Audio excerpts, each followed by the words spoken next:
Un dimanche en politique, c'est notre grand angle.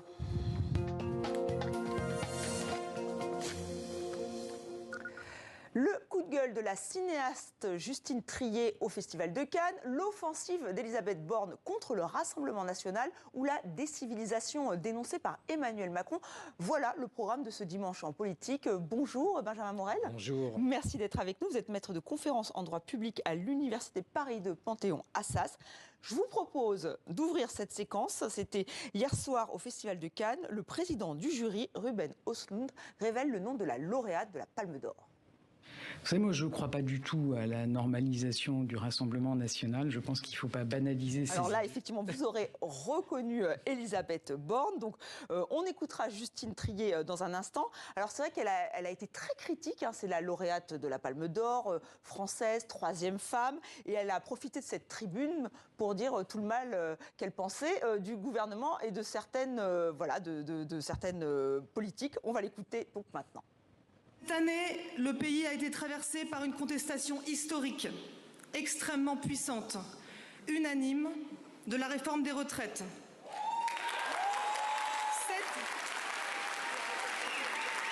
Cette contestation a été niée et réprimée de façon choquante. Et ce schéma de pouvoir dominateur de plus en plus décomplexé éclate dans plusieurs domaines.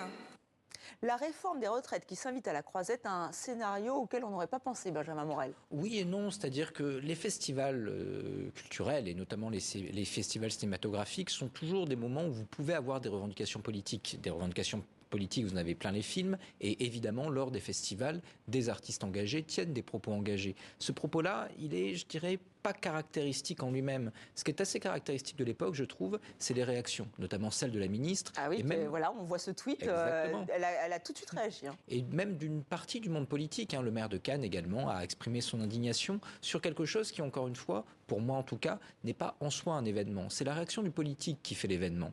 Et là, on a aujourd'hui, en effet, de la part des politiques, eh bien, une sorte d'hypersensibilité à la critique. Et ça, c'est tout de même assez nouveau, parce que des propos qui auraient pu passer inaperçus il y a encore quelques temps, par la réaction des politiques, deviennent des événements. Et donc là, on voit que peut-être aujourd'hui, eh bien, le monde politique est en train de ne pas tout à fait comprendre qu'il peut y avoir une déconnexion avec la société. Mais Rima Abdul-Malak a quand même poursuivi son offensive sur les médias. Hein. C'était hier, aujourd'hui aussi sur RTL, BFM. Il y a clairement un fond idéologique d'extrême gauche pour effectivement parler de cette prise de position. C'est vrai que Justine Triet, elle a eu aussi le soutien de Jean-Luc Mélenchon. Vous pensez que les politiques se sont trop vite engouffrés sur ce sujet ? Disons qu'il y ait une dominante de gauche, voire de gauche relativement dure au sein du monde culturel, c'est pas une nouveauté là aussi. Donc, encore une fois, que Jean-Luc Mélenchon lui apporte un soutien, je dirais c'est relativement classique dès le moment où vous avez une ministre qui monte sur ses grands chevaux. Donc, en effet, aujourd'hui, il y a une politisation du propos qui, encore une fois, n'est pas tant politisé par celle qui le tient que par les politiques qui en font un événement. Et pourtant, la polémique, c'est vrai, mais on va voir si elle va faire pchit, comme vous le dites.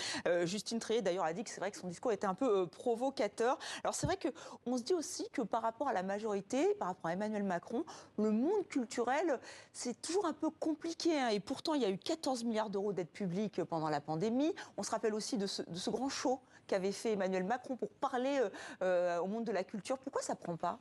Alors, avec tous les gouvernements, c'est toujours un petit peu compliqué, parce que les artistes, notamment, ont comme objectif, souvent, de montrer qu'ils ont une forme d'indépendance. Et là, encore une fois, les propos à la fois du maire de Cannes et puis de la ministre sont très maladroits en disant, voilà, nous vous donnons et vous nous critiquez. Oui, mais si jamais l'État soutient la culture, c'est justement pas forcément pour que la culture lui tresse des louanges et dise du bien du gouvernement. Donc là, il y a une forme de maladresse qui crée un peu plus en fossé. Ensuite, eh bien, aujourd'hui, vous avez par ailleurs des relais culturels qui n'existent pas. C'est-à-dire que jadis, quand la gauche ou quand la droite était au pouvoir, eh bien, ils avaient leurs relais culturels et ces relais culturels permettaient de faire entendre sur certains sujets d'autres sons de cloche. Là, on a une majorité relativement neuve qui n'a pas construit ses réseaux ici comme ailleurs et qui donc, ce faisant, eh bien, parfois fait l'unanimité contre elle. Et la culture qui fait l'actualité, puisque Laurent Wauquiez, qui est quand même présenté pour le putatif candidat des LR à la présidentielle, la prochaine, donc on a encore un peu de temps, mais il n'empêche, il répond dans le journal du dimanche Dimanche aujourd'hui. Il dénonce une censure culturelle.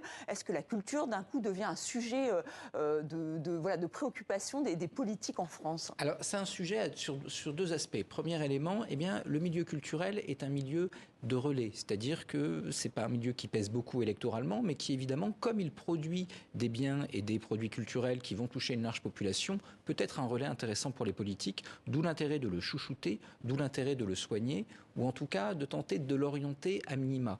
De l'autre côté, surtout parce qu'il y a et une là, tribune, bien sûr, le fait qu'il avait effectivement qu'il a coupé les fonds d'un théâtre lyonnais, et donc il répondait notamment à Roselyne Bachelot aussi, qui avait pris position contre lui. Et de l'autre côté, eh bien, il y a une volonté également de montrer, de donner des gages d'un point de vue politique sur les sujets culturels, notamment pour Laurent Wauquiez, sur des sujets comme d'un côté, eh bien, qui je finance? Est-ce que l'association que je finance porte une idéologie plus ou moins wokiste, etc.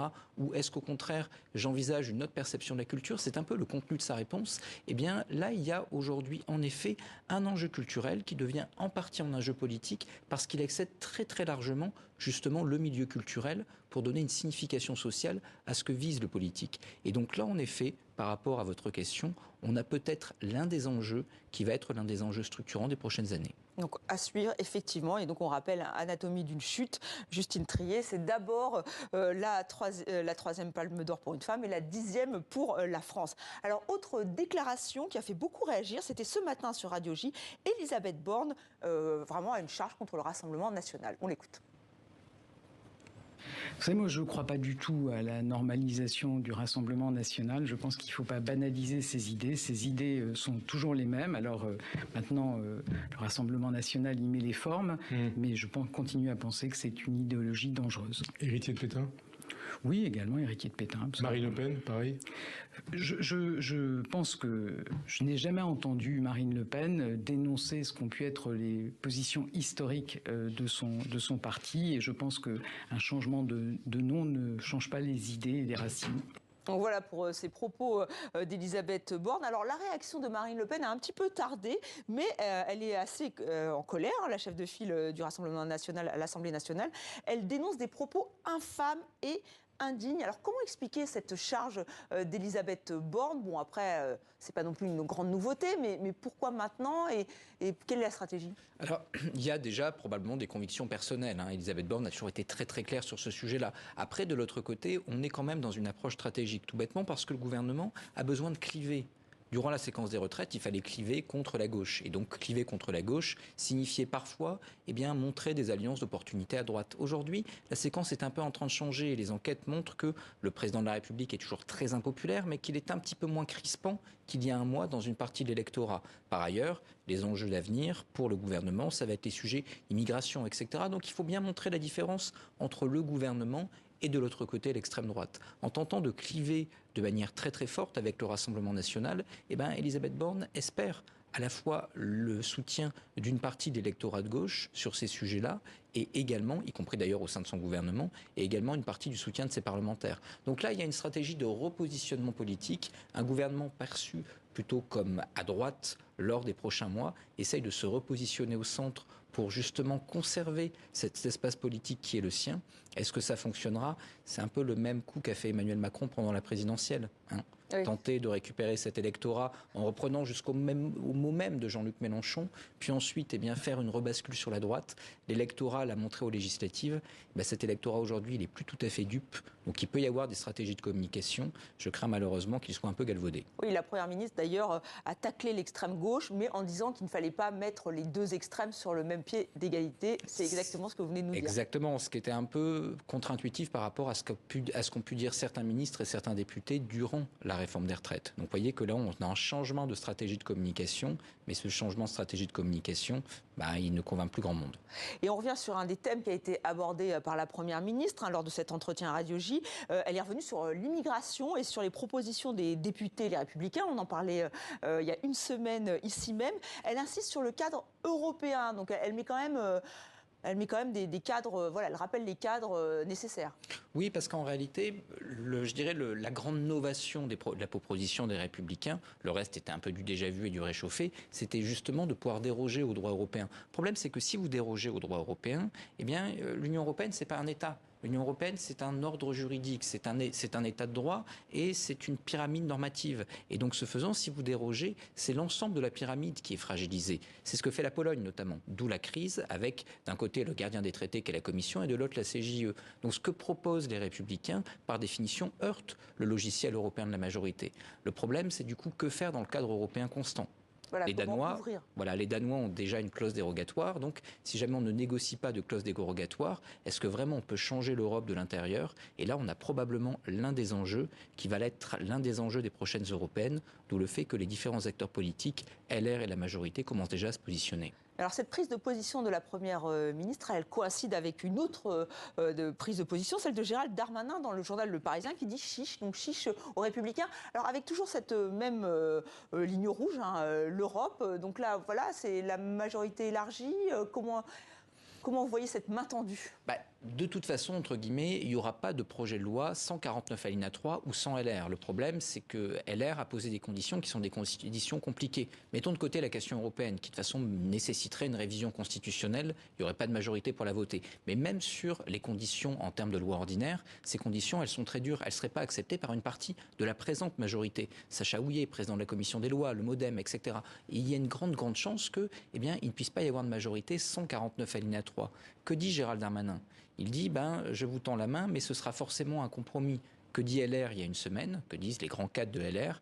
Il n'y a pas de compromis. Voilà notre projet et nous ne marcherons pas main dans la main avec vous sur un projet qui serait autre. Donc on voit qu'aujourd'hui, on a un dialogue qui est plutôt un dialogue de sourds et que, en effet, ce projet de loi immigration apparaît bien mal embarqué. Il n'empêche que les Républicains reviennent sur le devant de la scène via cette thématique qui leur est chère, évidemment. Alors elle est aussi revenue, Elisabeth Borne, sur des sanctions renforcées pour la conduite sous stupéfiants.